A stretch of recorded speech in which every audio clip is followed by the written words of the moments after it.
এবার কোটা বিরোধী আন্দোলন নিয়ে মুখ করলেন তাওহিদ হৃদয় ও শরীফুল ইসলাম। যেখানে বাংলাদেশের তারকা ক্রিকেটার থেকে শুরু করে বাংলাদেশের বিশিষ্ট ব্যক্তিগণ মুখ খুলতে সাহস পাননি, সেখানে সাহস করে মুখ খুলেছেন তাওহিদ হৃদয় ও শরীফুল ইসলাম। তারা এই আন্দোলনে শিক্ষার্থীর পক্ষে রায় দিয়েছে। তাওহিদ হৃদয় একাধারে ক্রিকেটার হলেও তিনি একজন শিক্ষার্থী, তাই তিনি চান তার সহপাঠীরা ও সিনিয়র জুনিয়র ভাইয়েরা আর যেন ক্ষতির সম্মুখীন না হোক। এই কোটার বিপক্ষে সোচ্চার বাংলাদেশের শিক্ষার্থীরা, তাদের উপর বিভিন্নভাবে হামলা চালাচ্ছে দুষ্কৃতীরা, সেদিকে লক্ষ্য রেখে অনুরোধ জানিয়েছেন তাওহিদ হৃদয় ও শরীফুল ইসলাম। তাওহিদ হৃদয় ও শরীফুল ইসলাম বর্তমানে শ্রীলঙ্কান প্রিমিয়ার লিগে খেলছে, তবুও তারা সেখান থেকে বাংলাদেশের শিক্ষার্থীদের উপর নজর রাখছে এবং তাদের দুঃখ কষ্টের কথা শেয়ার করেছে ফেসবুক পোস্টের মাধ্যমে। আর এখান থেকে আমরা বুঝতে পারি যে যারা রাজা তারা রাজাই হয়। বাংলাদেশের এত এত মানুষ থাকা সত্ত্বেও কেউ শিক্ষার্থীদের সহানুভূতি দেখায়নি, সহানুভূতি দেখিয়েছে তাওহিদ হৃদয় ও শরীফুল ইসলাম।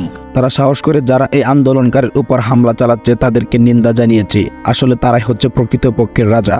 তাওহিদ হৃদয় এবং শরীফুল ইসলাম যেমন ক্রিকেট খেলার মাধ্যমে আমাদের মন কেড়েছে, ঠিক তেমনি এমন একটি সুন্দর পোস্ট করার মাধ্যমে আমাদের আরো ভালোবাসা অর্জন করেছে। সুপ্রিয় দর্শক, আপনারা কারা কারা তাওহিদ হৃদয় ও শরীফুল ইসলামের এমন পোস্ট দেখে খুশি হয়েছেন তারা অবশ্যই কমেন্ট বক্সে কমেন্ট করে যাবেন। আর তাদের প্রতি রইল আন্তরিক শুভেচ্ছা এবং হৃদয়ের অন্তঃস্থল থেকে ভালোবাসা।